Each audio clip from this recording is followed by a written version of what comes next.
दोस्तों, आज से हजारों साल पहले लोग अपने व्यापार को करने के लिए समुद्र का रास्ता इस्तेमाल किया करते थे। लोग अपने सामान की सप्लाई समुद्री जहाजों के जरिए ही दूसरे देशों में किया करते थे। इसी तरह अरब व्यापारी भारतीय महाद्वीप यानी कि इंडियन सब कॉन्टिनेंट में अपना व्यापार किया करते थे। बात है 7वीं सदी की, जब अरबों के एक जहाज भारत के समुद्री रास्ते से होते हुए लौट रही थी, लेकिन बहुत तेज आंधी तूफान की वजह से ये जहाज भारत के सिंध के इलाके देवल जा पहुंची। उस वक्त सिंध पर राजा दाहिर की हुकूमत थी। अरबों के जहाजों को लूटा गया और उन्हें बंदी भी बनाया गया, मगर उनमें से अरब के कुछ लोग भाग जाने में कामयाब हुए और वो लोग सीधा इराक जा पहुंचे। उस दौर में वहाँ खिलाफत उमैया की हुकूमत हुआ करती थी। वहाँ खिलाफत उमैया का जो वजीर था उसका नाम था हज्जाज बिन यूसुफ। अरब के व्यापारियों ने जब हज्जाज बिन यूसुफ को बताया कि सिंध में उनके साथ लूट मार हुआ और उन्हें बंदी बनाया गया, ये सुनते ही हज्जाज बिन यूसुफ को बहुत ज्यादा गुस्सा आया और इसके बाद उसने सिंध पर हमले के लिए एक लश्कर रवाना किया। इस फौज का कमांडर मोहम्मद बिन कासिम को बनाया गया, जो कि सिर्फ 17 साल का था। 712 ईस्वी में मोहम्मद बिन कासिम और राजा दाहिर के बीच जंग हुई, जिसमें मोहम्मद बिन कासिम को फतह मिली। इस जंग में राजा दाहिर मारा गया और इस जंग के बाद सिंध पर मोहम्मद बिन कासिम का कब्जा हो गया। लेकिन इसके बाद भी मुसलमानों ने हिंदुस्तान में कोई सल्तनत कायम नहीं की,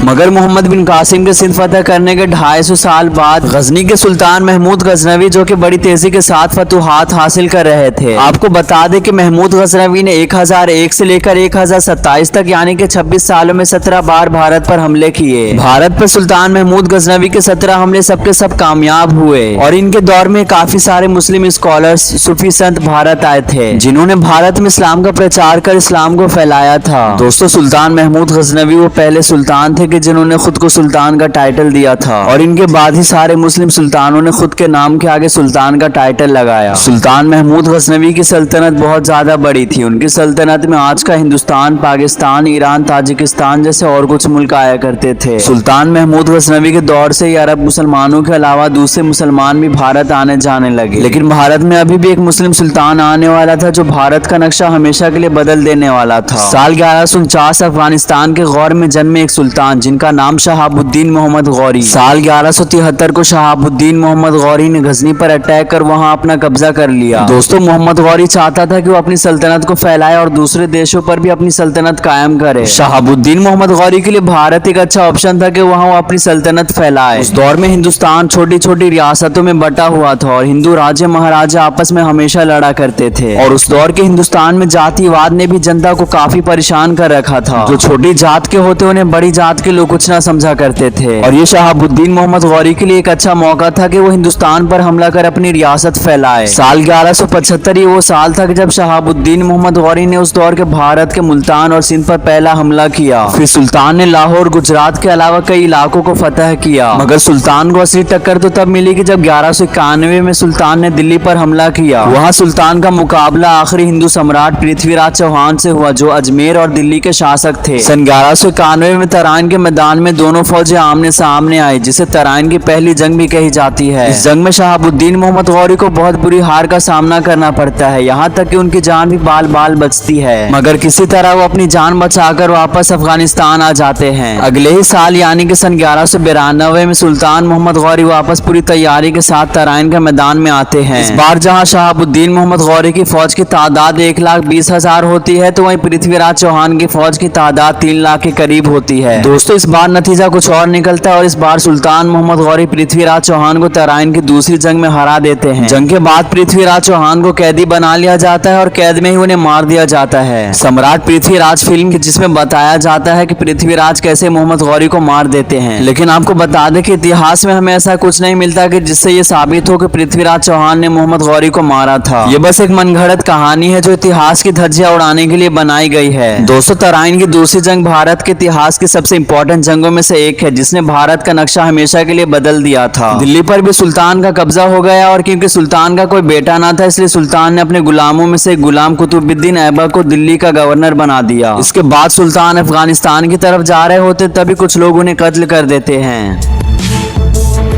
अब हिंदुस्तान में नई मुस्लिम सल्तनत की शुरुआत होती है कि जिसके पहले सुल्तान कुतुबुद्दीन ऐबक होते हैं। आपको बता दें कि कुतुबुद्दीन ऐबक ने दिल्ली के अलावा बंगाल और बिहार पर भी अपना कब्जा कर लिया था। दिल्ली सल्तनत पर 5 डायनेस्टी ने लगभग 320 सालों तक राज किया था। दिल्ली सल्तनत के आखिरी सुल्तान इब्राहिम लोदी थे कि जिनको पानीपत की पहली लड़ाई में जहीरुद्दीन मोहम्मद बाबर ने हराकर कत्ल कर दिया था। और इसके बाद हिंदुस्तान में मुगलों के सुनहरे दौर की शुरुआत होती है, जिन्होंने अकेले हिंदुस्तान के अलावा कई देशों पर 300 सालों से भी ज्यादा तक राज किया। हर सल्तनत का पतन या जवाल आता है और आखिरकार 1857 के विद्रोह के बाद अंग्रेजों ने मुगल सल्तनत को हमेशा के लिए खत्म कर दिया। और इसके बाद लगभग 2 सदियों तक अंग्रेजों ने हिंदुस्तानियों को खूब लूटा और हिंदुस्तान को गुलाम बनाकर रखा।